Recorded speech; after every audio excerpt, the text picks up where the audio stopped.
فلسطین کی آزادی کا مشن، یہودیوں کو قدم قدم پر دھول چٹانے والا، اکیلا ہی عالم کفر سے ٹکرانے کا حوصلہ رکھنے والا، پاک دھرتی کا ایک عظیم مجاہد، کفر پر لاوے کی طرح برسنے والے اس مجاہد کی طویل داستان سننے کے لیے چینل کو سبسکرائب کیجئے اور ویڈیو کو لائک کیجئے۔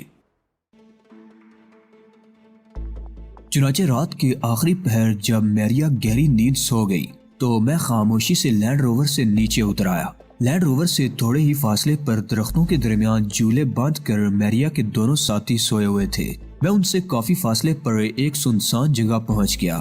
یہاں پہنچنے کے بعد میں نے سائیکہ مائلر سے رابطہ قائم کیا۔ اس سلسلے میں خاصا انتظار کرنا پڑا تھا۔ پھر سائیکہ کی آواز ابھری، ہیلو، کیا یہ تم ہولی؟ ہاں سائیکہ، اس دوران میں نے جان بوجھ کر تمہیں مخاطب نہیں کیا کیونکہ اس کی ضرورت ہی نہیں محسوس ہوئی تھی۔ ٹھیک ہے، اب کہو کیا کہنا چاہتے ہو؟ تمہارا یہ سفر کیسا گزرا؟ 2 آدمیوں کو کھو چکی ہوں، وہ بیچارے ایک حادثے کا شکار ہو گئے۔ تمہیں اس کی اطلاع دینا میں نے اس لیے مناسب نہیں سمجھا کہ جب تم نے مجھ سے رابطہ قائم نہیں کیا تو مجھے بھی تمہیں ڈسٹرب نہیں کرنا چاہیے۔ او سائیکہ، مجھے انتہائی افسوس ہوا یہ سن کر۔ ویسے اس وقت تم کہاں ہو؟ تم سے زیادہ دور نہیں ہوں، اس بستی سے کچھ فاصلے پر موجود ہوں جہاں اس وقت تم موجود ہو۔ میرا خیال ہے تم مطلوبہ لوگوں تک پہنچ چکے ہو۔ ہاں، یہ وہی لوگ ہیں اور اب یہ لینڈ روور مجھے لے کر تیروڈا جانے والی ہے۔ لینڈ روور سے سفر کرو گے تم تو میں تمہارا تعاقب کیسے کروں گی؟ جس طرح بھی ممکن ہو سکے سائیکہ، میں راستے میں تمہارے لیے نشانات چھوڑتا چلا جاؤں گا۔ ویسے کیا یہ بہتر نہیں ہوگا کہ اس بستی سے تم گھوڑے حاصل کر لو جس طرح بھی ممکن ہو سکے؟ اتنے گھوڑوں کا حصول ممکن نہیں ہے علی، ہم اس کیوز انہیں کیا دے سکتے ہیں؟ پھر بھی جس طرح بھی ممکن ہو سکے کچھ افراد کے لیے تو گھوڑوں کا بندوبست کر ہی لو۔ میں کوشش کروں گی۔ ممکن ہے ہمارا سفر کل شروع ہو جائے۔ تمہیں جس قدر جلد ممکن ہو سکے یہ کام کر لینا چاہیے۔ بہتر یہ ہے کہ آج ہی بستی میں داخل ہو جاؤ اور کسی مناسب شخص سے ملاقات کر کے گھوڑوں کا بندوبست کرو۔ میں کوشش کرتی ہوں اور کچھ نہیں سائیکہ، میں جانتا ہوں کہ تمہیں کن دشوار مراحل سے گزرنا پڑ رہا ہے، لیکن حالات جو شکل اختیار کر رہے ہیں اس کا تمہیں خود بھی اندازہ ہے۔ ہاں مجھے اندازہ ہے، اور کچھ کہنا چاہتے ہو؟ سائیکہ نے کہا اور میں ہلکی سی جلاہٹ کا شکار ہو گیا۔ سائیکہ کا لہجہ مجھے پسند نہیں آیا تھا۔ میں نے سلسلہ گفتگو منقطع کر دیا اور سائیکہ کے بارے میں سوچنے لگا۔ بے وقوف لڑکی خواہ الجھنوں کا شکار ہوئی تھی۔ میں تو یہاں تنہا بھی آ سکتا تھا۔ بلا شبہ ان لوگوں نے میری رہنمائی ایک ایسے مسئلے کی طرف کی تھی جو بڑی اہمیت رکھتا تھا اور میرے لیے دلچسپی کا باعث تھا، لیکن میں اب انہیں اپنے اوپر مسلط کر کے اپنے راستے تو مسدود نہیں کر سکتا تھا۔ اگر ان واقعات سے واقف نہ ہوتا تو مجبوری تھی، لیکن اب ان حالات سے واقف ہونے کے بعد مجھ پر پوری طرح وہی کیفیت مسلط ہو گئی تھی جو اس سے پہلے ہو جاتی تھی، یعنی میں ہر قیمت پر اس سازش کو ناکام بنانا چاہتا تھا جو اربوں کے خلاف تھی۔ سائیکہ مائلر کس طرح کام کرتی ہے اس سے مجھے کوئی دلچسپی نہیں رہی تھی۔ ظاہر ہے وہ خود ہی میرے ساتھ آئی تھی، باقی ذمہ داریاں سنبھالنا بھی اس کا کام تھا۔ چنانچہ اسے بھول کر میں اپنے آگے کے معاملات کے بارے میں سوچنے لگا اور خاموشی سے لینڈ روور میں آ کر لیٹ گیا۔ میریا کو میرے لینڈ روور سے باہر جانے کی کوئی اطلاع نہیں ہوئی تھی، وہ گہری نیند سو رہی تھی۔ میں نے ایک بار بھی اس کی طرف نگاہ بھر کے نہیں دیکھا۔ میرا ذہن انہی واقعات میں الجھا رہا۔ میریا نے مجھ سے جو گفتگو کی تھی میں اس سے کوئی نتیجہ اخذ کرنے کی کوشش کر رہا تھا۔ جانتا تھا کہ یہ سب کچھ کتنا مشکل ہے۔ جن حالات کی طرف اس نے اشارہ کیا تھا ان کی اب جد سے بھی مجھے واقفیت نہیں تھی، لیکن مجھے اسی انداز میں کام کرنا تھا جس میں میریا چاہتی تھی اور اسی میں میری عافیت تھی۔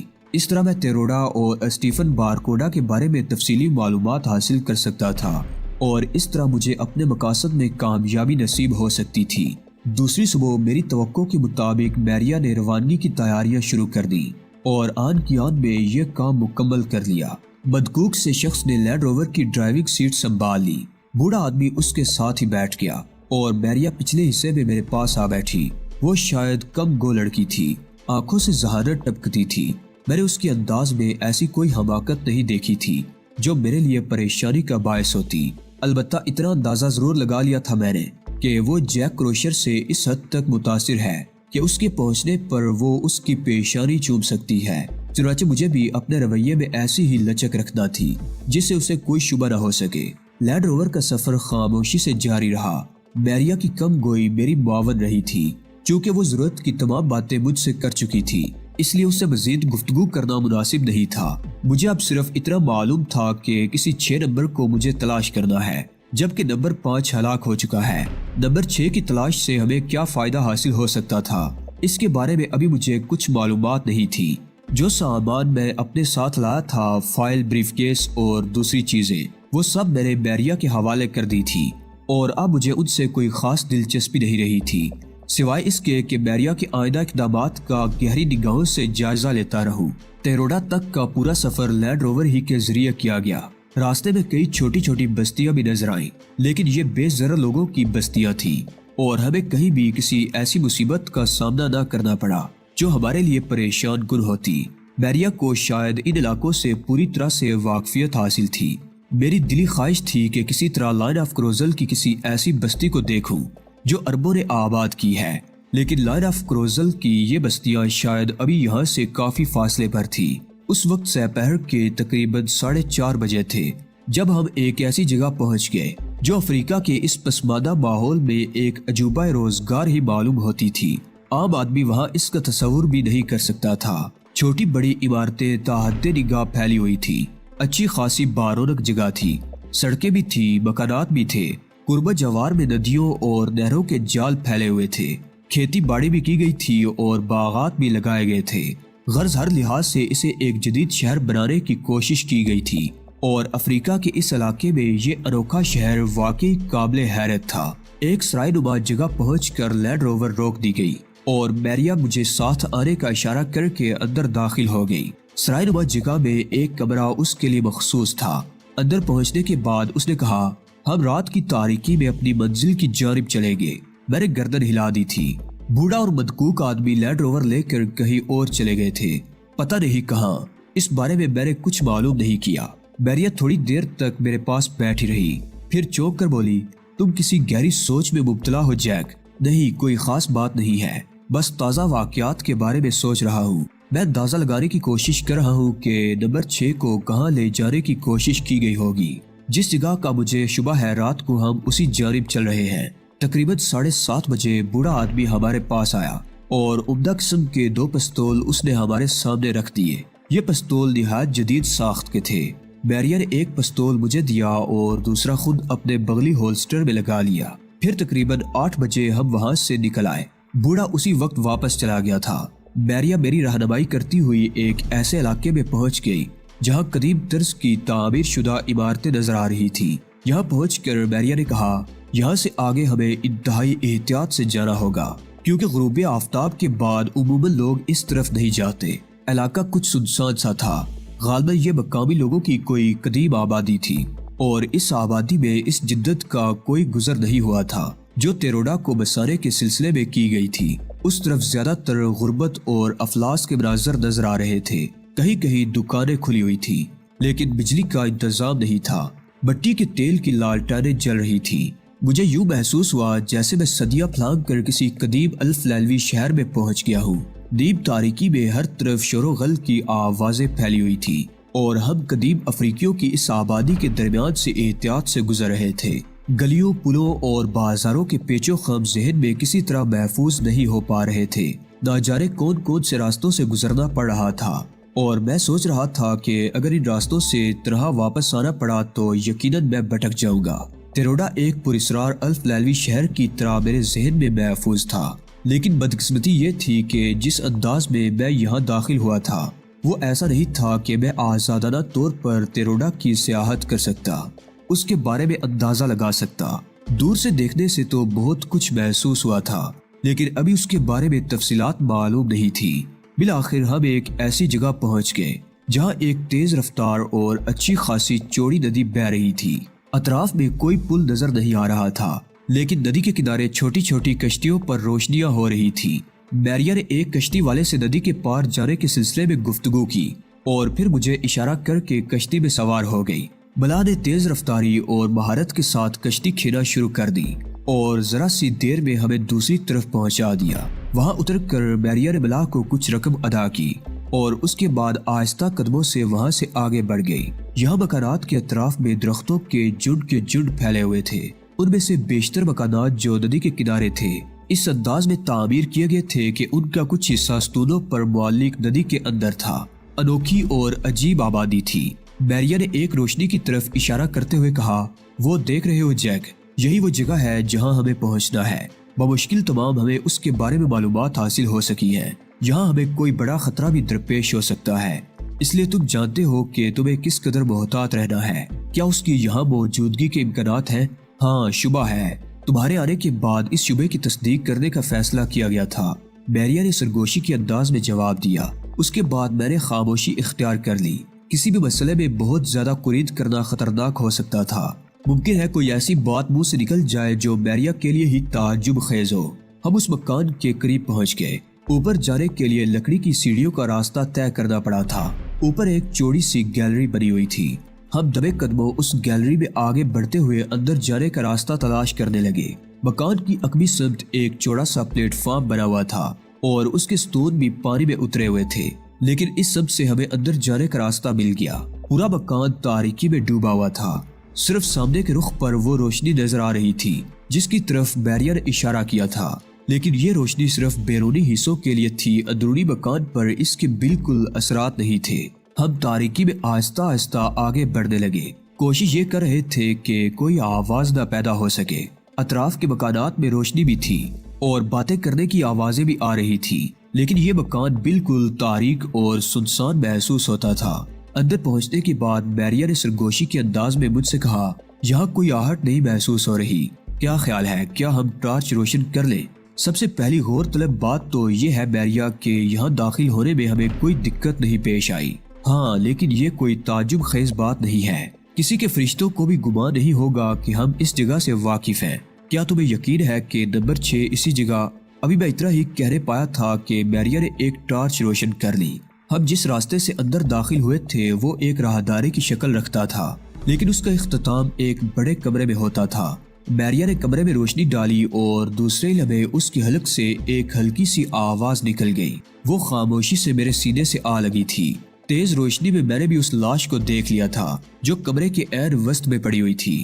چند لمحے میریا اسی طرح میرے سینے سے لگی کانپتی رہی، پھر آہستہ آہستہ آگے بڑھی اور لاش کو روشنی کے احاطے میں لے لیا۔ پھر اس کی سحر زدہ سی آواز ابھری، میرے خدا، یہ نمبر 6 ہے۔ میں لاش پر جھک گیا۔ اس کی نبض دیکھی جا چکی تھی۔ چند لمحوں کے بعد میں ٹھنڈی سانس لے کر کھڑا ہو گیا۔ یہ بہت دیر پہلے مر چکا ہے، میں نے کہا۔ میریا نے کوئی جواب نہیں دیا اور بالکل خاموش کھڑی رہی۔ اسے غالباً نمبر 6 کی موت کا شدید رنج تھا۔ دفعتاً ہمیں وزنی قدموں کی آوازیں سنائی دی۔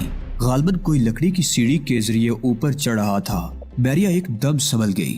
اس نے وحشت زدہ نگاہوں سے ادھر ادھر دیکھا اور پھر ٹارچ بجھا کر پھرتی سے واپسی کے لیے پلٹ پڑی۔ غالباً ٹارچ کی روشنی نے کچھ لوگوں کو اس طرف متوجہ کر دیا تھا۔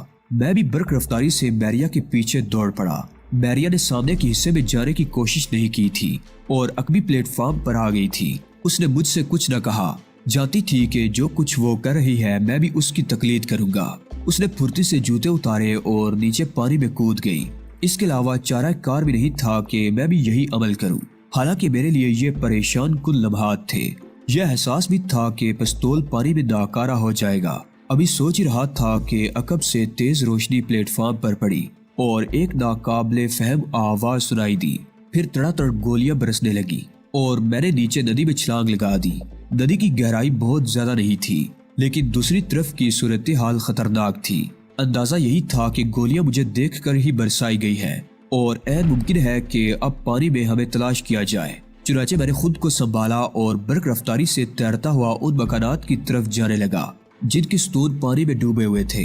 میریا کے بارے میں مجھے اندازہ ہو گیا تھا کہ وہ بے حد مستعد اور پھرتیلی لڑکی ہے۔ یقیناً صورتحال کو سمجھ کر وہ اپنے بچاؤ کا بندوبست کر لے گی، اس لیے اس وقت اس کے لیے متردد ہونا حماقت تھی۔ اپنے بچاؤ کا بندوبست کر لوں، اس کے بعد اس کے بارے میں سوچوں گا۔ تھوڑی دیر کی جدوجہد کے بعد میں ایک چوبی مکان کے نیچے پہنچ گیا جس کی روشنیاں پانی کے اندر کچھ حصوں کو روشن کر رہی تھی۔ کچھ فاصلے پر ایسی جگہ بھی تھی جہاں کوئی روشنی نہیں تھی، لیکن وہ کافی فاصلے پر تھی اور وہاں تک پہنچنے کی کوشش خطرناک بھی ہو سکتی تھی۔ اس لیے جو پہلی پناہ گاہ مجھے نظر آئی میں نے اسی کا سہارا لیا تھا۔ مکان پوری طرح آباد تھا، اوپر چلنے پھرنے اور باتیں کرنے کی آوازیں سنائی دے رہی تھی۔ میں سانس روک کر ساکت ہو گیا۔ شبہ تھا کہ کسی کو میرے یہاں آنے کا اندازہ نہ ہو گیا ہو، لیکن کئی منٹ گزر گئے اور کوئی خاص بات نہ ہوئی۔ میریا کا کچھ پتہ نہیں تھا۔ پانی پر نظر جمانے کے باوجود ایسی کوئی تحریک نہ محسوس ہوئی جس سے میریا کی موجودگی کا اندازہ ہوتا۔ میرے ذہن میں بہت سے خیالات آئے، کہیں وہ ڈوب نہ گئی ہو، کسی اور حادثے کا شکار نہ ہو گئی ہو۔ جس مکان سے ہم پانی میں کودے تھے اس کی طرف بھی خاموشی چھائی ہوئی تھی۔ نہ جانے کیوں ان لوگوں نے پانی میں اتر کر ہمیں تلاش کرنے کی کوشش نہیں کی تھی۔ کافی دیر تک میں اس پناہ گاہ میں چھپا رہا اور پھر میں نے فیصلہ کیا کہ یہاں سے آگے بڑھا جائے۔ بیچاری میریا کے لیے اب میں کچھ نہیں کر سکتا تھا کیونکہ خود بھی اس علاقے سے لا علم تھا۔ ذہن میں بار بار یہ خیال آتا تھا کہ وہ آسانی سے شکار ہونے والوں میں سے نہیں ہے۔ ممکن ہے اس صورتحال کی نزاکت کے تحت اس نے مجھے نظر انداز کر کے فرار ہونا مناسب سمجھا ہو۔ آخری فیصلہ کر کے میں نہایت محتاط انداز میں مکانوں کے نیچے نیچے تیرنے لگا۔ میری کوشش یہی تھی کہ کھلی جگہ میں نہ آؤں۔ کافی دیر تک پانی میں تیرتا رہا اور پھر ایک ایسی جگہ نکل آیا جہاں ایک مکان کی سیڑھیاں پانی میں ڈوبی نظر آ رہی تھی۔ ان کے بعد ایک کشادہ صحن تھا۔ اس وقت اس سے عمدہ جگہ دوسری نہیں ہو سکتی تھی۔ چنانچہ میں سیڑھیوں کی طرف بڑھ گیا۔ کاہی زدہ سیڑھیوں پر قدم جمانا مشکل تھا، لیکن کسی نہ کسی طرح میں صحن میں پہنچ گیا۔ صحن کے بعد ایک برآمدہ تھا جو لکڑی کے ستونوں پر رکا ہوا تھا۔ اس میں 3 دروازے نظر آ رہے تھے۔ میرے لیے کوئی فیصلہ کرنا مشکل ہو رہا تھا۔ لباس پانی میں شرابور ہو رہا تھا اور حلیہ بالکل خراب ہو رہا تھا۔ سمجھ میں نہیں آ رہا تھا کہ کیا کروں، یہی رک کر لباس خشک کرنے کی کوشش کروں لیکن اس کے آگے کچھ نہیں تھا۔ لباس سے بہنے والا پانی زمین پر جمع ہو رہا تھا۔ بغلی ہولسٹر سے پستول نکال کر دیکھا تو اس کی نال سے بھی پانی ٹپکنے لگا۔ اب وہ ایک بیکار شے بن کر رہ گئی تھی۔ پستول کی تو زیادہ فکر نہیں تھی، لیکن ٹرانسمیٹر کے بیک جانے سے میں واقعی پریشانی کا شکار ہو گیا تھا۔ میں نے اسے زور زور سے جھٹکا اور پھر استعمال کرنے کی کوشش کی، لیکن اس کا برقی نظام ناکارہ ہو گیا تھا اور اب اس میں ذرا بھی جان نہیں تھی۔ گویا پریشانی کا دور شروع ہو گیا تھا۔ پستول تو میں نے وہیں بیٹھے بیٹھے پانی میں اچھال دیا تھا۔ ٹرانسمیٹر کو اس امید پر پاس رکھ لیا کہ ممکن ہے خشک ہو کر وہ خود بخود قابل استعمال ہو جائے۔ اس کے بعد میں نے اپنی جگہ سے اٹھ کر ایک دروازے پر قوت آزمائی کی اور دروازہ کھل گیا۔ دوسری طرف تاریکی تھی۔ چند لمحے میں اس تاریکی میں الوؤں کی طرح آنکھیں پھاڑ کر کھڑا رہا۔ پھر جب آنکھیں اندھیرے کی عادی ہوئی تو کمرے کا ماحول واضح ہو گیا۔ سٹور ٹائپ کا کمرہ تھا، بہت سا سامان بھرا ہوا تھا۔ اس میں کام کی چیز بھی مجھے مل گئی۔ یہ فوجی طرز کا لباس تھا، جوتے بھی موجود تھے۔ میری بانچیں کھل گئی۔ میں نے اندھیرے ہی میں اس لباس کو ٹٹولنا شروع کر دیا اور پھر اپنا لباس اتار کر اسے پہن لیا۔ کافی ڈھیلا لباس تھا لیکن کام چل گیا۔ جوتے البتہ پیروں میں نہیں آ سکتے تھے، چنانچہ اپنے جوتے اتار کر میں نے جس حد تک ممکن ہو سکا ان میں سے پانی جھٹکا۔ موزے اتار کر پھینک دیے کیونکہ وہ بری طرح پانی میں شرابور تھے اور ان کے خشک ہونے کا کوئی امکان نہیں تھا۔ بغیر موزوں کے جوتے پہننے کے بعد میں ضروری سامان اپنے اس نئے لباس میں رکھ کر اور پرانے لباس کا بنڈل بنا کر اس دروازے کی جانب بڑھ گیا جو دوسری طرف کھلتا تھا۔ دروازے کی دوسری طرف ایک اور کمرہ تھا اور خوش قسمتی سے یہ بھی خالی تھا۔ جب اس کمرے کا دروازہ کھول کر باہر نکلا تو بالکل ویسا ہی برآمدہ نظر آیا جیسا عقبی حصے میں دیکھ چکا تھا۔ تھوڑے ہی فاصلے پر باہر جانے کا راستہ نظر آ رہا تھا۔ یہ خوبصورت اقامت گاہ کس کی تھی؟ اس سے مجھے کوئی سروکار نہ تھا، البتہ یہ میرے لیے ایک بہترین عارضی پناہ گاہ ثابت ہوئی تھی۔